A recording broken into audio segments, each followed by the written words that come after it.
Find the volume of region inside x square plus y square is equal to 9 above z is equal to 0 and below x plus z is equal to 4। हुण इत्थे सानूं उन्होंने की कीता होया above क्या z is equal to 0 मतलब ये चीज़ साडे कोल हो गई लोअर लिमिट। अपर वाली किहड़ी आ x plus z is equal to 4 इहदा मतलब z की वैल्यू होगी 4 माइनस x। सो आ साडे कोल z दी लिमिट्स आ गई। दूजी क्वेश्चन किहड़ी सीगी x square plus 9 x square plus y square is equal to 9 y कितना हो जाऊगा plus minus 9 minus x square. So यह मतलब ये लिमिट्स हो गई 9 minus x square is less than equal to y is less than 9 minus x square. ठीक है आ हो गई। ठीक है इस बाद तीजा हूँ क्योंकि वाई खत्म कर दिता एक्स स्क्वायर किहदे कोल हो गया 9 यह मतलब एक्स की वैल्यू की होगी प्लस माइनस 3। सो वॉल्यूम की बन जूगी प्लस माइनस 3 माइनस दे 9 minus x square to 9 minus x square तो Z दी लिमिट्स हो जाएगी 0 to 4 minus x d Z d Y d x. ये फिर अगे सेम इंटैग्रल वाला काम है तुसीं खुद करना। ठीक है क्योंकि प्रैक्टिस तो ही है मैं तो कर दूँगी जिन्नी देर तक तुसीं खुद प्रैक्टिस नहीं करोगे उन्नी देर तक ये क्वेश्चनस नहीं होने। ठीक है हुण साडे इहदे विच दो मेजर क्वेश्चन रह गए 5th एंड 6th। ठीक है फिर ये टॉपिक खत्म हैगा सारा। तो 5th की हैगा हुण find the volume of a right circular cone with base R and radius H by triple integration. So की क्वेश्चन सीगा find the volume of a right circular cone with base R and height H by triple integration से volume पता करनी आ। वैसे तो तुसीं +2 विच भी volume वाले फार्मूले पता किए होने आ।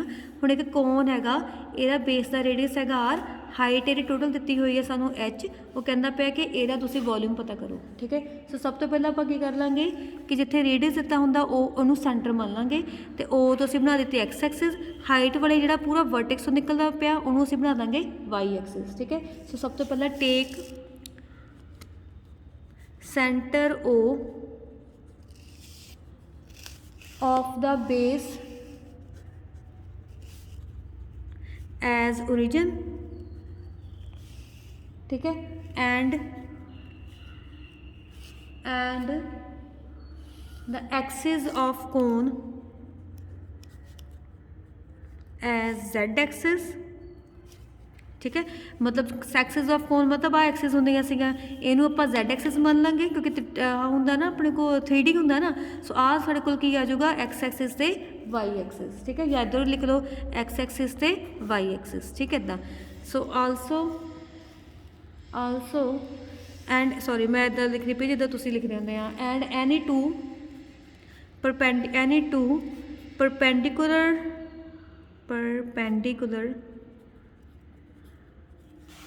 any two perpendicular lines through O as x axis and y axis ਜਿਹੜੀਆਂ ਵੀ ਦੋ ਲਾਈਨਾਂ ਹੈਗੀਆਂ ਐਂਡ ਵਿੱਚ ਜਿਹੜਾ ਬੇਸ ਤੇ ਲਾਈ ਕਰਦਾ which lies on base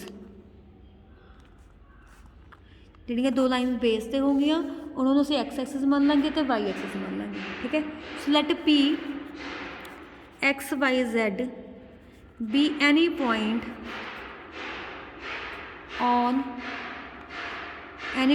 on the surface of cone।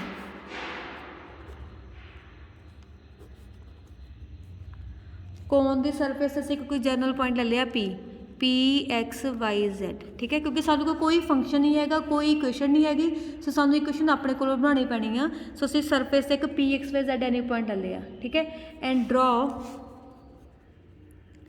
P M perpendicular to O Z ते मैं पी एम नू ड्रॉ कर लिया। ठीक है हुण जो जे असीं ट्रायंगल देखिए now triangle A M P A point आपां आ मानते हैं A M P and triangle A O B किहड़ा लवांगे ए ओ आ पॉइंट आपां मान लैंदे आ बी आर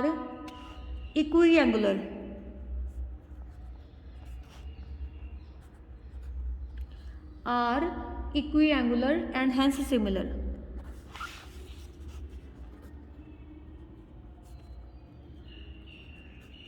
इक्विएंगुलर क्यों देखो सेम बेस सेम लाइन इधर जो ज्वाइन करती पे जो एंगल इत्थे बनना उही एंगल इत्थे बनना, ठीक है। सो आ दोनों का इक्वल एंगल, तो मैं कि आ चीज़ इक्वल एंगल होगी, इस ट्रायंगल भी ए ते एंगल आ, इस ट्रायंगल भी ए ते एंगल आ, ये इक्वल एंगल आ, बेस भी सेम आ, ये मतलब दोनों की हो गई सिमिलर हो गई। तो सिमिलर का मतलब ये होंगे फिर कि बेस नाल बेस सेम होना।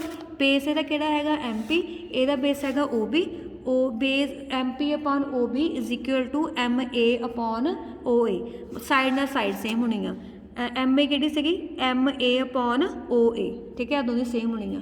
टोटल हाइट एच सीगी, पी पॉइंट ते जैड हैगा, ਇਹਦਾ मतलब आ टोटल हाइट एच हैगी आ, इत्थे तक दी लेंथ जैड हैगी आ, फिर आ कितनी बनी, ये बनी एच माइनस जैड। सो साडे कोल की आ गया इधरों, ये आ गया H minus Z upon Z. ते ओ बी की हुंदा, ओ बी सीगा रेडियस, रेडियस सानूं पहले गिवन सी कितना सीगा आर। एम पी हुण जिहड़ा एम पी आ ना, इत्थे देखो ये सिंपल एक लाइन हैगी आ, ते ये जे मैं सर्कल बना दूंगी पूरा, ठीक है। सर्कल इत्थे कोई हाइट नहीं हैगी, सिर्फ सर्कल आ। सर्कल किहड़ा बनदा हुंदा एक्स ते वाई दा, है ना। तो सर्कल का रेडियस किहड़े बराबर हुंदा, जदों असीं सर्कल की गल करदे हां, ओह हुंदा सीगा x square plus y square is equal to radius, है ना। आ चीज़ रेडियस ही आ, सो रेडियस किहड़े बराबर होगी x square plus y square दे। सो इहदा मतलब ऊपर की आऊगा under root of x square plus y square, ठीक है। सो इत्थों साडे कोल आ गया x square plus y square किहड़े बराबर हो गया आर एच बाय जैड दी होल स्केयर दे, दोनों पासे मैं स्केयरिंग कर दी।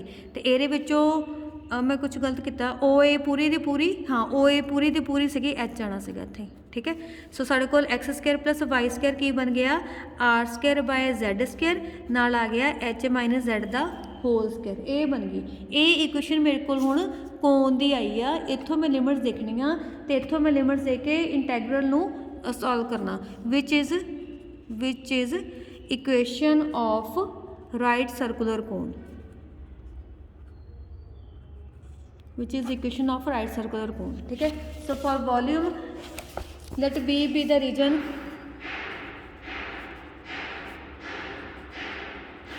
bounded by cone, so V ऐसे की लेना हुण एक्स वाई जैड, जैड मैनू पता ही है पूरी की पूरी हाइट आ, हाइट कितनी वेरी करती 0 तो लैके एच दे विच, सो जैड वेरी करूगा 0 तो लैके एच। ये पहली ये गिनती वाला हुण जैड आ गया साढ़े कोल।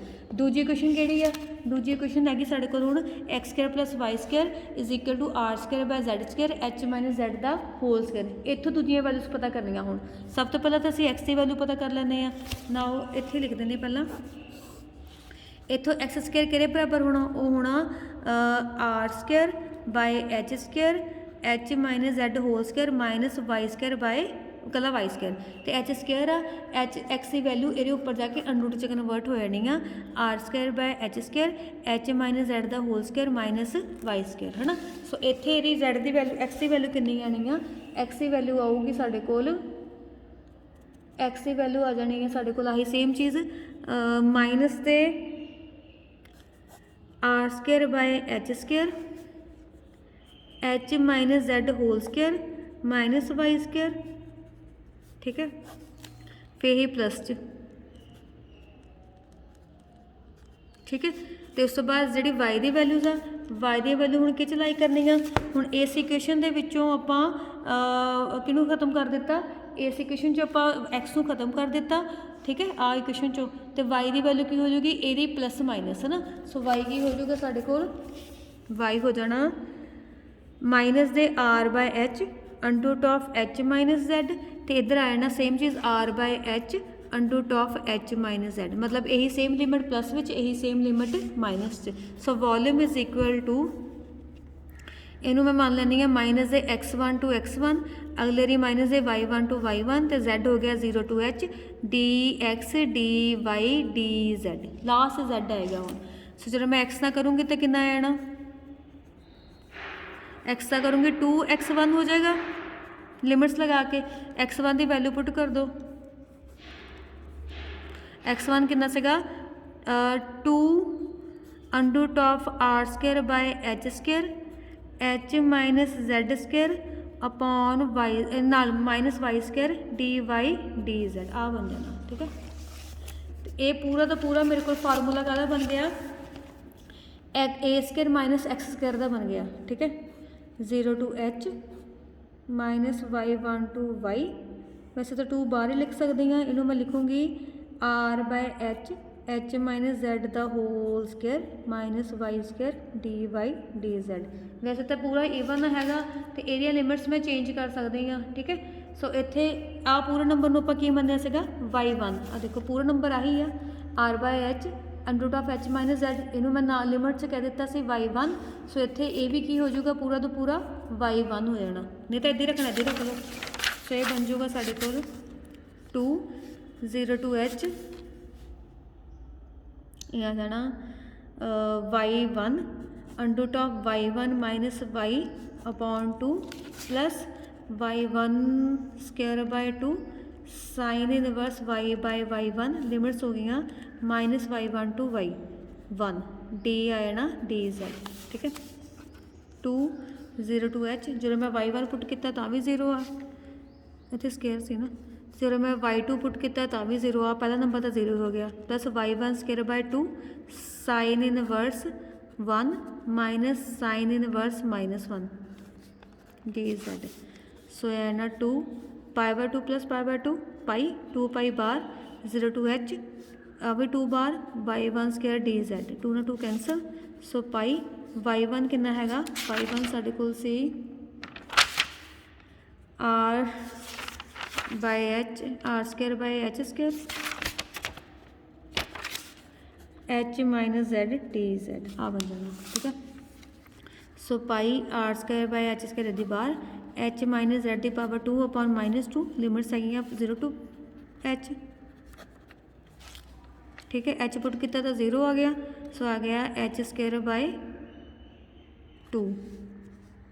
सो साढ़े कोल वॉल्यूम बन गया पाई आर स्केयर एच बाय 2। इतने कुछ गड़बड़ की, मैं एक मिनट चेक कर लें दो। हाँ इतने स्केयर सीगा ना, स्केयर मिस किया, नहीं एक मिनट क्यों पे दोबारा, हाँ ठीक आ। इत्थे अंडरूट नहीं सी आना, आ अंडरूट एक्सट्रा, ठीक है। बाकी सब ठीक है। तो इत्थे फिर आनी सी क्यूब बाय 3, ठीक है। सो इत्थे भी 3 आ जाना सीगा, फिर इत्थे कला क्यूब तो ठीक है, बाकी इत्थे आना सी 3। फिर आ साढ़े को वॉल्यूम आ गई पाई आर स्केयर एच बाय 3, ठीक है। वैसे क्वेश्चन डिफिकल्ट नहीं है, इंटैगरल भी वही तुहानूं रिविजन तो ही आना। इत्थे मेन प्रॉब्लम सी आ चीज़ बनाने की, ये किद्दां बनानी है, बस असी कह देना कि ए ट्रायंगल तो ए ट्रायंगल सिमिलर आ, ए एम अपॉन आ जाऊगा ओ ए की पूरी लेंथ एच सानू गिवन सी, पी एम तो तुहानूं सर्कल की इक्वेशन लगानी पैनी है, इत्थे सानू पता ही आर आ, ठीक है। सो इत्थों करके under of x square by y square upon r is equal to h minus Z upon h, ये चीज़ मेन है तुहाडी, आ बनाना मेन काम आ। अगे इंटैगरल का वो मतलब वो बेसिक काम आ वो, ठीक है।